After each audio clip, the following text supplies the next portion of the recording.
All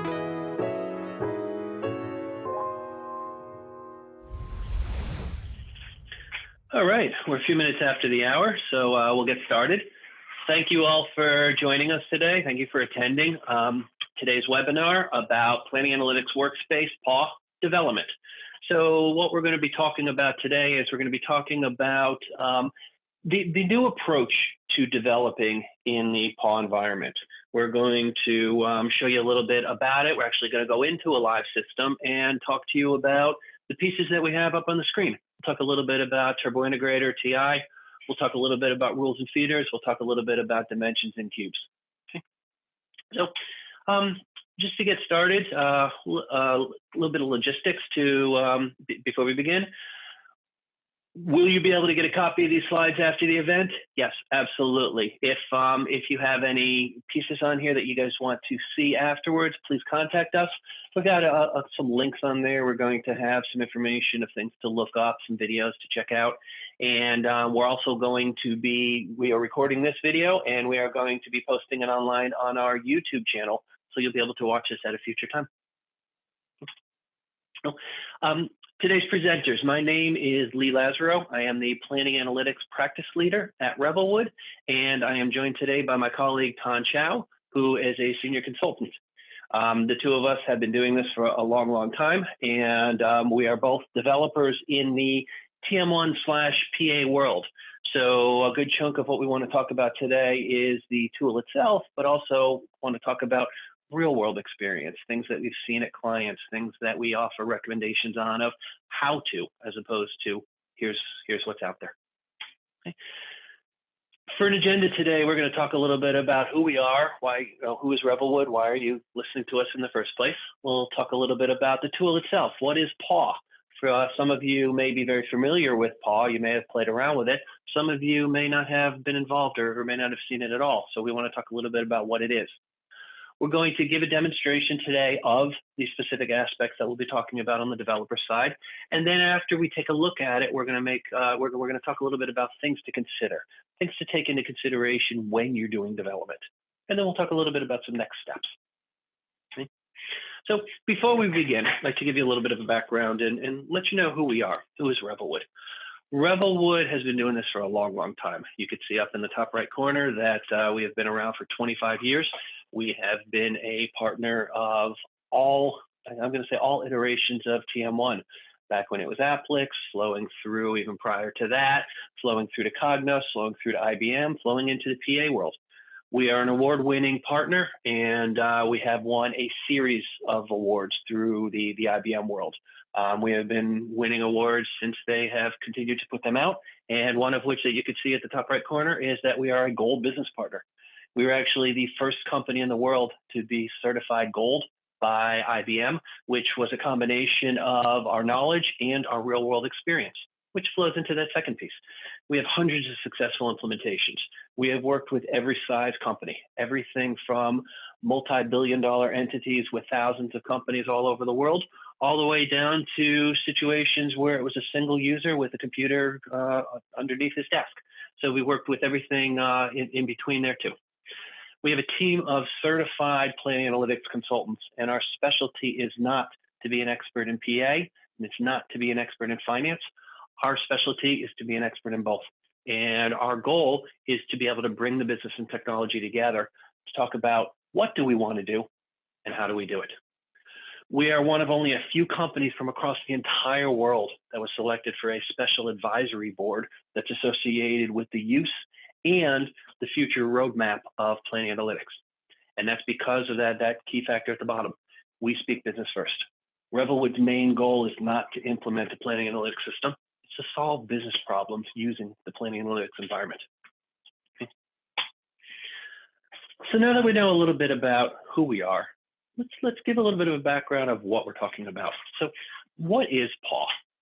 PAW, in summary, it's the new web-based interface for IBM Planning Analytics. So many of you who have been using it for a while know this tool called TM1 Web. TM1 Web has evolved into PAW, PA Planning Analytics. But the W associated with the component isn't necessarily web. It means workspace. So IBM is in the process of rebranding all of their entire environment. So for those of you who've used TM1 for a long time, everything that you've used, from the Excel environment to the web environment to all things in between, are in the process of being rebranded PA something. So a lot of people remember PAW as Planning Analytics for the web, but in reality, it means Planning Analytics Workspace. Okay? But in addition to doing the planning and the reporting, which is what you're familiar with on the website, PAW is the new developer and administration environment. So if you look at the way TM1 used to work in the old world, we had a web interface, we had an Excel interface. The web interface, TM1 Web, was mostly, if not fully, used for reporting and input. This is where you had your planning templates. This is where you would do your reporting. And anytime you needed to go behind the scenes, setting up new pieces, doing any form of development, any kinds of administration, you did it through the Excel environment. You did it through a tool called Perspectives. Or if you were disconnected from Excel, you did it through Architect. In the new world, we flip it a full 180. And in the new world, Excel is designed just for the reporting and input. This is where the new tool comes in, PA. Some people refer to it as PAX, Planning Analytics Excel. Some people refer to it as PAFE, Planning Analytics for Excel. Depending on who you're talking about with the legalities and the marketing, you're potentially going to hear both of those phrases. Most people use the phrase PAX. It kind of gained traction, and a lot of end users and a lot of people through the TM1 world use PAX. But legally, there's another company called PAX, and IBM's not allowed to reference it. So they reference a tool called PAFE. Some people pronounce it PAF, some people pronounce it PAFE. But in the Excel world, we're flipping gears and saying Excel is used for reporting and input. The web, the PAW interface, and PAS, TM1 Web has been rebranded as Planning Analytics Spreadsheet Services. The web is designed to do it all now. This is where you're going to be able to do your development. This is where you're going to do your administrative function. And if you think about it, the way that PAW is broken down is it's broken down into 3 different categories. Category number 1, dashboard and reports. Okay. So the first thing that we can do is we can create dashboards and reports in the PAW environment done by simple drag and drop. We can grab content from different databases in the TM1 world, different cubes. We can create buttons that'll either move you somewhere or run some kind of a script. We could create web page links, both through internal and external. Okay? And for those of you who may have seen some of our previous presentations, you know that I like to put an image next to each one of these categories. And the big update that you're going to see from these images are, these are all images from the newest, from the latest version of Planning Analytics. As part of the recent release, Planning Analytics version 57 gave a completely new look and feel. It gave a completely new interface. So a lot of the pictures, a lot of the images that you're going to see are going to be a little bit different than what you may have seen in the past, because this is the new look and feel. Okay? You could see on the screen sharp graphics, various charts, various pieces that all merge together and link together. We also have the ability to create visualizations, bar charts, heat maps, etc. And again, for those of you who've seen previous sessions, you're going to see that there's a lot more visualizations than what you may have seen in the past. Planning Analytics version 57 introduced a series of new visualizations, including what you can see down near the bottom right, the waterfall. Waterfall is a big piece that has been asked for a long time, and it's now included directly in the Planning Analytics environment. We also have the ability to search for data using natural language with functionality called snap commands. This is where we have the ability to look at a chart and we can use English verbiage instead of having to click on pieces and try to figure out what's going on. Maybe I have an entire, maybe I have some kind of an exploration where if you look at the chart up on the top, you could see that I'm looking at the year and 4 quarters, and maybe you want to hide Q4. I can just type hide Q4 2019. I could either do that off of my keyboard, or depending on if you're using a tablet, or in today's world, a lot of us have microphones and headphones connected into our machine where we can even talk. And I can use those kinds of commands to manipulate my data. And we could still use the existing web sheets. We can still take all of the pieces that we had in the past, bring them into the PAW environment. So I know I just talked about this at a really high level, but for those of you who want to learn a little bit more about the dashboarding and reporting, our August 2020 webinar offers further details, and we actually give a full demonstration on how to create a PAW dashboard. the webinar, both the one that I'm referencing and this particular one, are also going to be uploaded to Revelwood's website, Revelwood's YouTube page. So please come visit our webpage on our YouTube channel, and you can take a look through those. The next piece that comes into play in regards to the PAW features is what we have: the administration and the developer. Okay. So piece number 2 from the administration side, PAW is now your administration tool. This is where you're able to define users and groups. This is where you can define specific PAW permissions, in addition to the database permissions and the security and all the different pieces that you were familiar with before. PAW now gives you the ability to determine what can happen and who can access the various PAW pages. This is where we can determine that I'm creating a book and I only want Johnny to see it. I don't want Sally to see the book at all.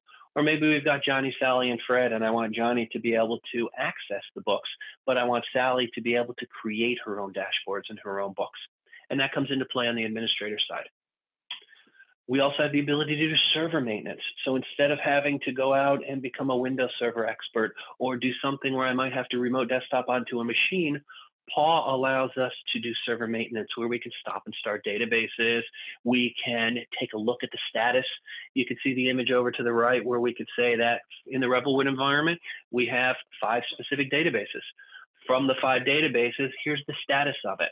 I can go in and I can do the recycling. I can have maintenance and I can have alerts come up where I could say, if my CPU hits a certain threshold or if my RAM hits a certain threshold, send me an email and let me know. Much more proactive, much less reactive. We also have the ability to manipulate the configuration. For those of you who are TM1 admins, you know that the current world, or in the, what I'm going to say, the old world, you would manually define this in the TM1 config file. The great thing about it is you just open up Notepad and you manipulate pieces, but the challenge was always, are there new pieces? Is there something in there that I didn't know about? What's the specific parameter? Is it a yes, no? Is it some kind of a true false, or is there a value? By building all of this directly into the administration tool gives me the ability to simply open up a grouping. I can open up modeling, click on a specific parameter, and I will have a drop down and I'll have the ability to define what we want to look at. Okay. And the last piece that comes into play when I said my 3 buckets is the developer side. So within the developer side, there's going to be a new rules editor. You can see on the screen right here that this is a lot nicer looking than the old Server Explorer approach. And for those of you who played around with it, there was a while we had something called the Advanced Rule Editor. This is designed to expand upon what we knew as the Advanced Rule Editor. We also have a TurboIntegrator process editor, which is going to be a little bit more wizard-based. It's going to give us the ability to make it a little bit more mouse-friendly, a little bit more view-friendly, as opposed to having a bunch of text on different tabs. And we also have the ability to now create components, create cubes, create dimensions using a drag and drop approach. So I didn't go into too much detail on any of these developer pieces because that's the point of today's presentation. So what I'm now going to do is I'm now going to turn this over to my colleague, Tan Chow, who is going to give us a demonstration of each of these pieces and the aspects associated with development in the PAW environment. So let me stop my sharing and turn it over to Tan. Okay. All right. Thank you, Lee. For today's demonstration, we will be working in version 57 of PAW. And as Lee mentioned, for those of you who have seen or have worked in prior versions of PAW, the functionalities that we'll be going over today will still work the same way in earlier versions. The look and feel will be a little bit different, but the functionality will still be the same. Okay. To access the development area within version 57 of PAW, you would click on the Data and Models tile on the home page. This will open a new modeling workbook that's divided into 2 panes. The pane on the right is the work area. This is where you would open your objects and do your development. The pane on the left is your instance tree. If we expand on any one of these instances, we can see that the object groupings is very similar to what you would see in Architect and old TM1. And just as in old TM1, if you right-click on any one of these objects, you'll get a menu that will show all the options or actions that are available for that particular object. You can also click on the ellipsis to the right of the object name to bring up that same menu. And within Paul, to open a particular object, you can either right-click and select the Edit option, or you can drag and drop, as Lee has alluded to a couple of times. So the purpose of the demonstration today is just to highlight some of the main differences between doing development within Paul versus doing development within Architect. Showing you some of the ease of use within Paul and what IBM has built in to make development a little bit easier for the developer. The first thing we'll go over is how to create a dimension within Paul. So to create a dimension as an architect, you would right-click on the Dimensions node and select Create Dimension. A wizard will pop up prompting for a name for the new dimension. So we'll just put in AA Customer as a dummy dimension. Once you hit Create, two things will happen that you'll notice. One is that the new dimension will appear in your work area. And two, the dimension is automatically saved in your server tree. Now, this is a little bit different or a little bit backwards than how you would expect Architect to work, meaning that with an Architect, in order to save a dimension, you would first need to insert a new element before you can save. Whereas within Paul, the dimension is created as a blank slate, and you add elements after the fact. So as we can see with this new dimension that appeared in our work area, there are actually 3 ways in order to insert elements into this new dimension. The first is to enter the elements manually, just as you would in Architect. And you would do that by going into the Enter New Members button. The second method for entering elements into the dimension is to import a flat file, and that's through the Browse for File option. And lastly, if this new dimension were a time or a period dimension, Paul has a utility that will automatically populate your time hierarchy for you. So let's take a look at that first, since it's pretty straightforward. So within the Customize as Time option, you'll notice that there are 3 variables that you need to set in order to create your time hierarchy: your start year, your end year. So let's just choose between 2020 and 2021, and the granularity for the elements. So do you want it to be a year only dimension? Do you want it to go down to the quarters, or do you want it to go down all the way to the month? To the right of the wizard, you see that there's a preview pane.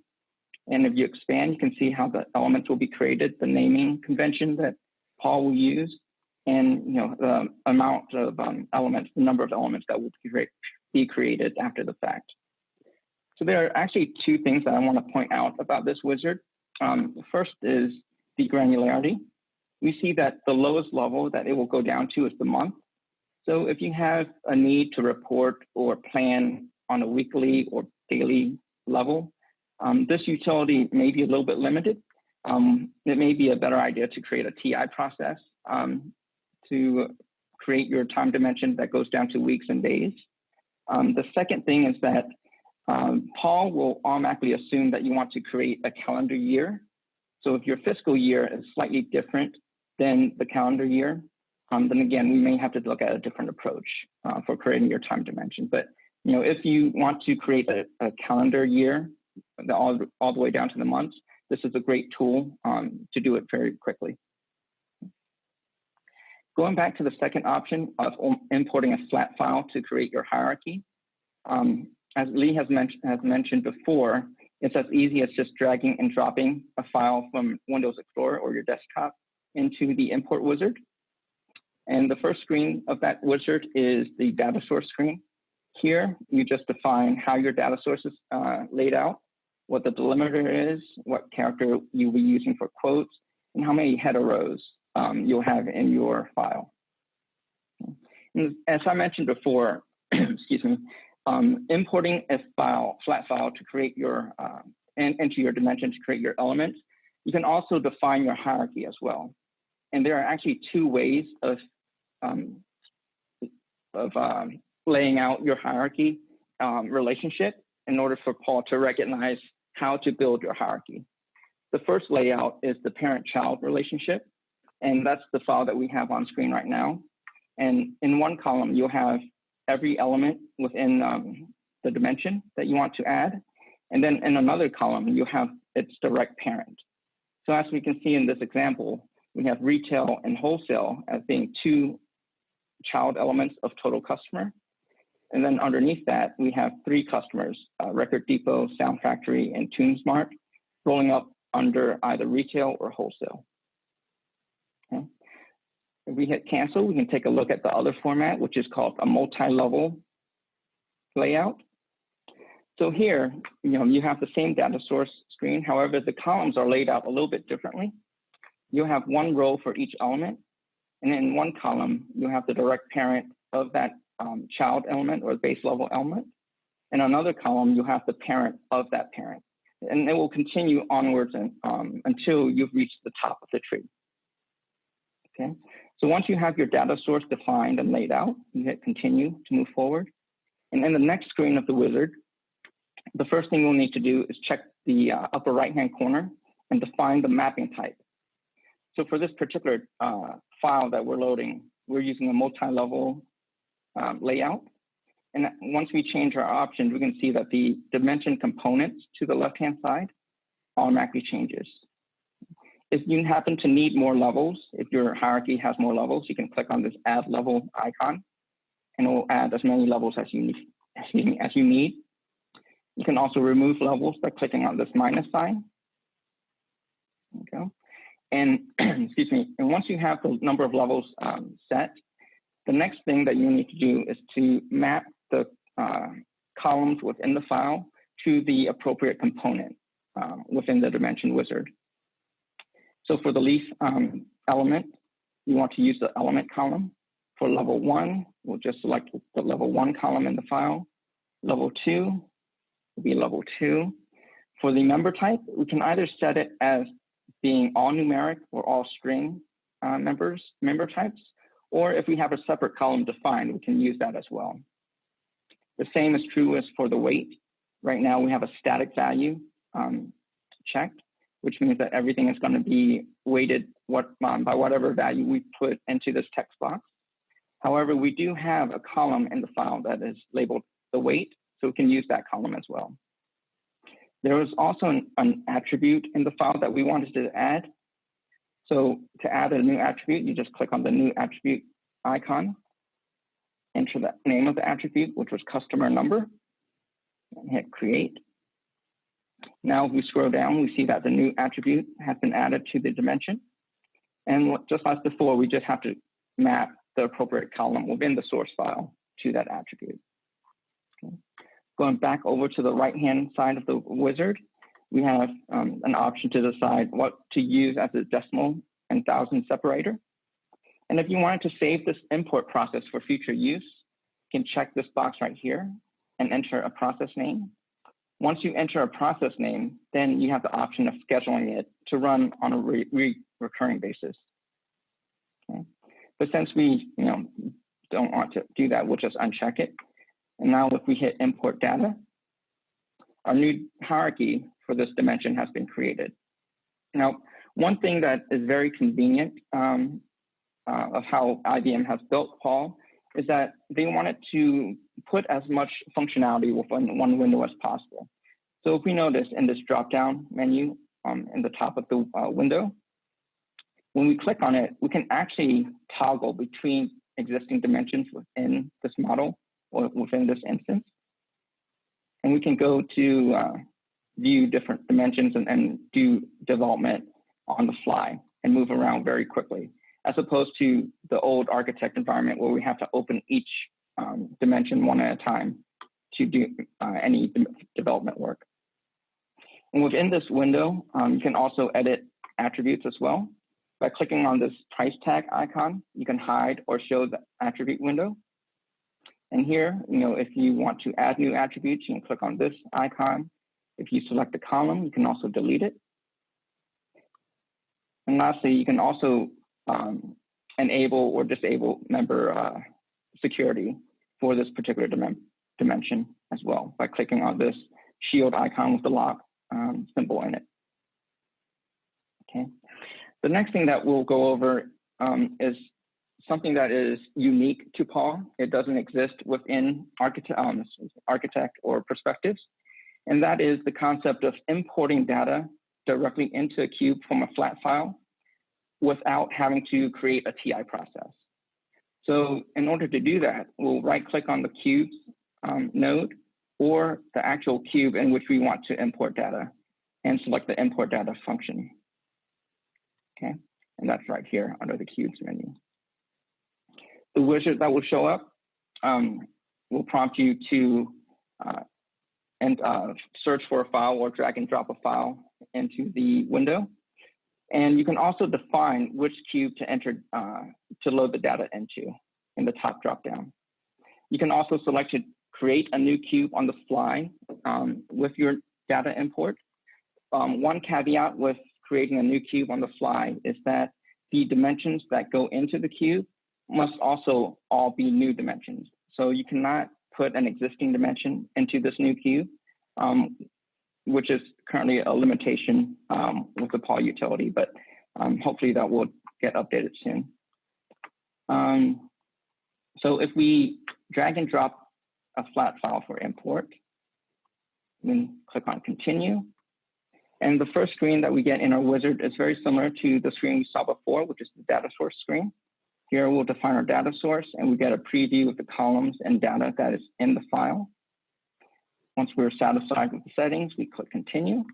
And just as before, we'll have to set the mappings for all the dimensions with the columns that are available within the source file. So for geography, we go to city, customer, period. For the measure, there's a column labeled measure. And then for the data point, that data value that gets loaded, you can also select that column as well. So another caveat with loading cube data from a file is that all of the dimensions must be defined as a unique column within the source file. So for instance, most source files or some source files may split the measures into separate columns where you have a column for units, a column for sales price, another column for tax, and possibly another column for total cost. Well, within the data source load, you have to format your file so that all the different measures are in one column and then all the values are in a separate column. Okay. Off to the right of the wizard, we see that there are settings that we can select. So we can decide what to do before the wizard actually loads data. So we can select not to clear the data, clear all data within the cube, or clear data from a specific view within the cube. So in this instance, you do have to have the view already saved. You can't save the view on the fly. And then also, while we're loading data, or while the wizard's loading data, do we want to accumulate the total? Or do we want to overwrite the old total with the new existing total? And just as before, we can save the process for future use or schedule it to recur on a regular basis. So once all that's inputted, we select import data, and the screen will pop up that tells us how many rows and how many cells were updated.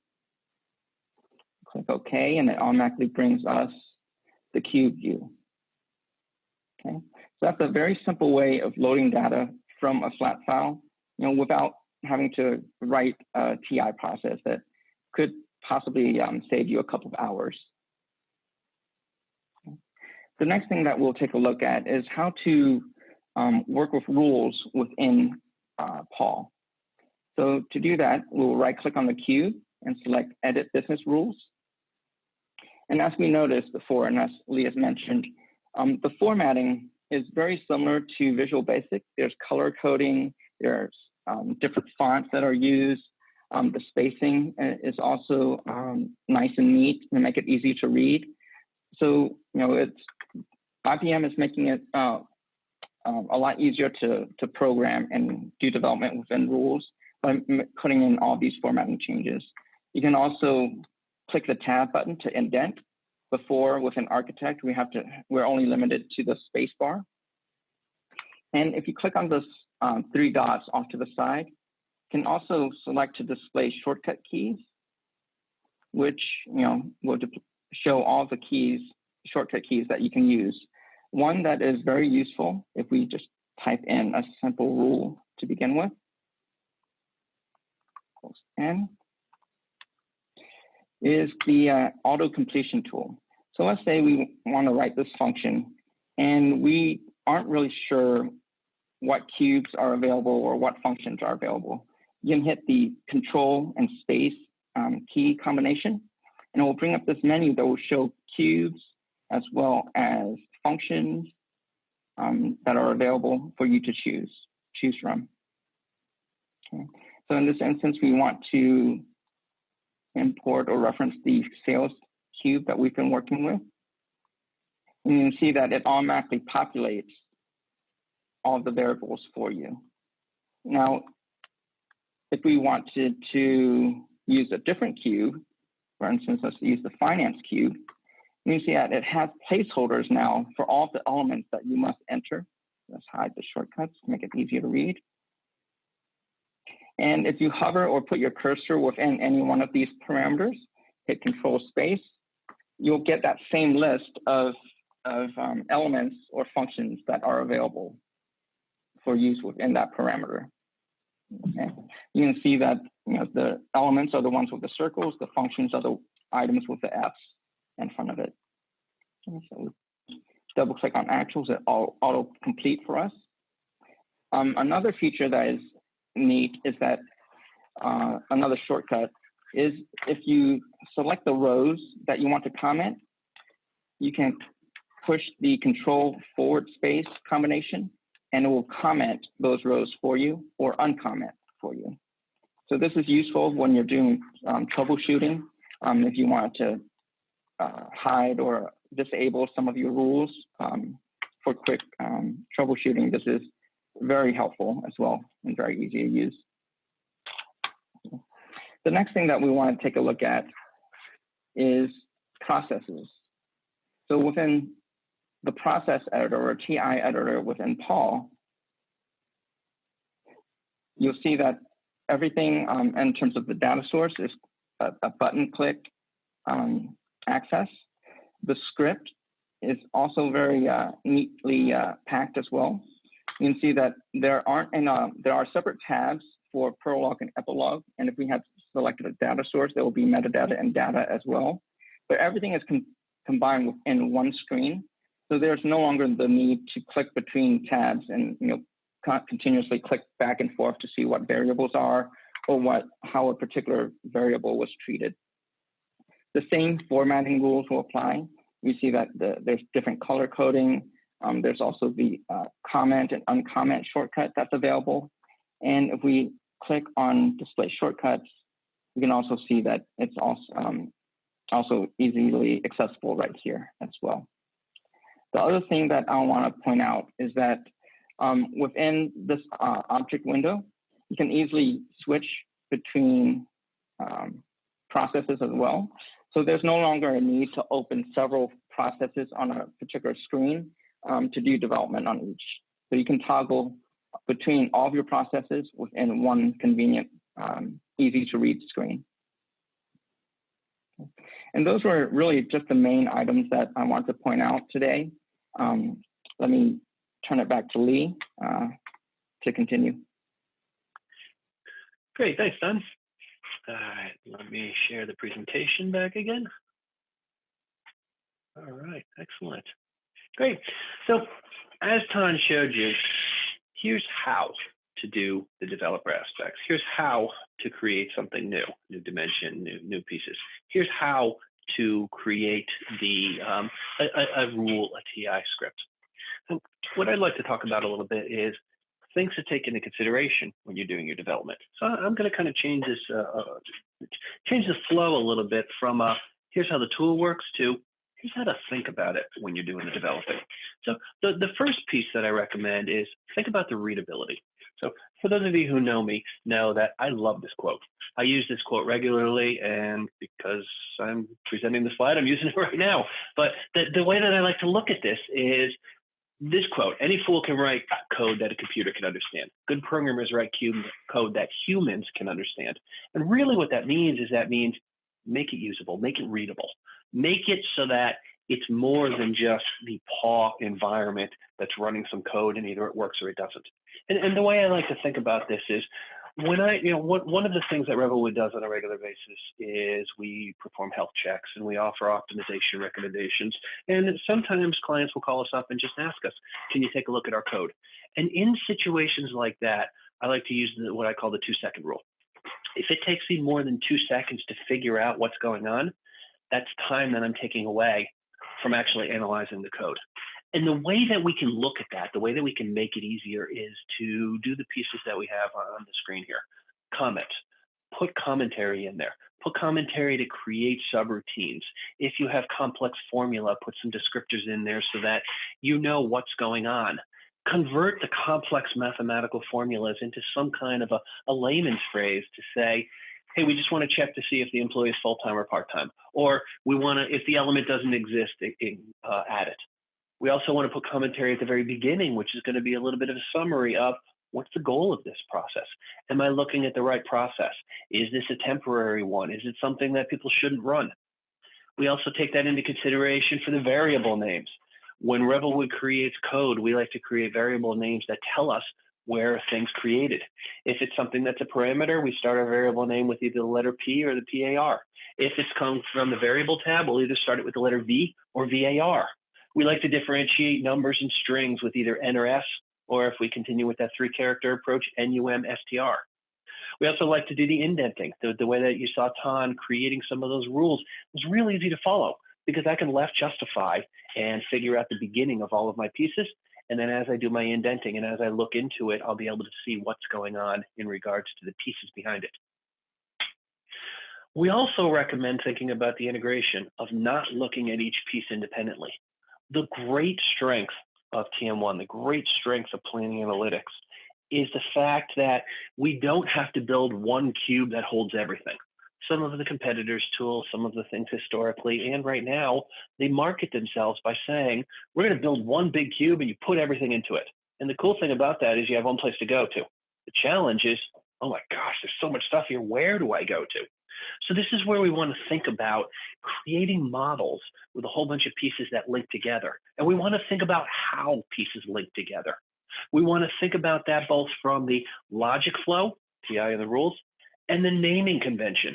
If you take a look at the pieces that we have over on the right with that data flow, you could see that we created a prefix throughout all of our models, BPM, what we call our business performance management. It's real easy to look at the name and figure out which is my staff model, which is my CapEx piece. It's real easy to see the flow based on how things are going, and that all comes down to the names. As we expand upon that, you'll also think about names for the dimensions, names for the elements, names for the variables. Try to create some kind of a naming concept that's going to be real easy, come back up to the top, for humans to understand. And we also want to think about model optimization. We want to think about how are we going to make this go fast? We don't want to just build a cube and open it. The example I like to use a lot is to think about spreadsheets. We could do anything you want in a spreadsheet. I think the greatest thing about spreadsheets is users can do anything they want. The worst thing about spreadsheets, however, is that users can do anything they want. And you can take a spreadsheet, which is 10 rows by 10 columns, and let the users take over, and somehow your 10 rows have become 1,000 rows. And somehow your 10 columns might have been 4 different tabs and pieces like that.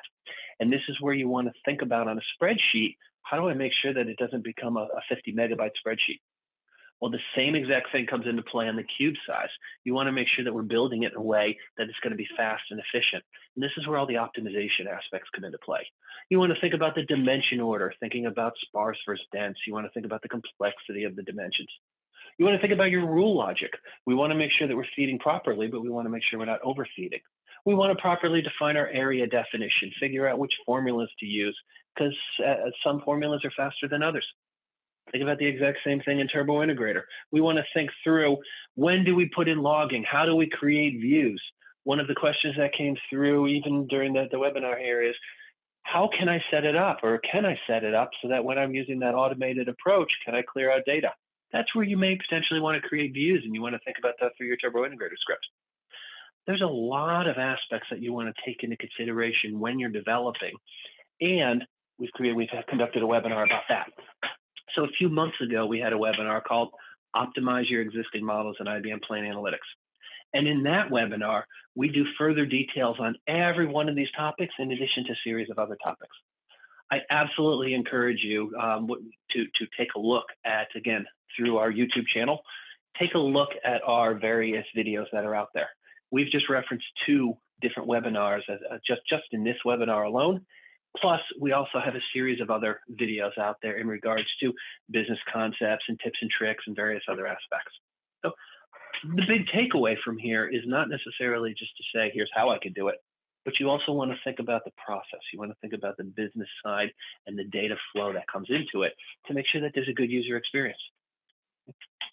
And this is where Revelwood can help. Revelwood is here to help in regards to various aspects of what we just talked about. Okay, training. Revelwood offers training on all aspects of PA. The PAW interface, the PAX interface, both from an end user standpoint and from an administrator and a designer standpoint. We have the ability to train your users to create their own books, to make efficient spreadsheets, to optimize your system. We also have the ability to come in and we offer a service called Performance Tune-Up, where we can answer questions about your development approach. And again, this comes back to the user experience. This is a situation where, hey, I built a model and a year ago I would click on a button and my TI process used to take 30 seconds. Now that same exact TI process takes 30 minutes. Or maybe I'm looking at a report. We had a client who called us up once and they said, I built a report and this report is now taking me 18 minutes when I click on the button to refresh. After offering some optimization and some recommendation approaches, both to the cube and the spreadsheet alone, we took that exact same report and brought it down to under 40 seconds. And in my world, the word seconds, plural, is a bad thing. The ultimate goal is to make the report even more efficient, where we can bring it down to just a couple of seconds or a second. Revelwood offers these services and we're here to help. So if you have any questions, absolutely give us a call. But in addition, we also encourage you to visit our Knowledge Center, revelwood.com, and we have an option in there called How We Think. And what we do is, as a company, Revelwood creates a series of tips and tricks. We create a weekly blog posting. So every week we put some kind of a posting in there that has subcategories and various tips and tricks associated with everything. Associated with the aspects that Ton just showed you about a tip and trick of, here's how we can click on a button to see the hint. And here's how you can easily get into color code something. We have articles on optimization. We have articles on financial aspects. We absolutely encourage you to come visit our website and see if there's anything that we can help with. But most importantly, if you have any questions, please don't hesitate to contact me. Please give me a call, either phone or email, if you have any questions about PAW development or any other planning analytics questions. Thank you very much for your time. We appreciate everybody's attendance today. And as we stated before, if you have any questions, please don't hesitate to contact us. Have a great day, everyone.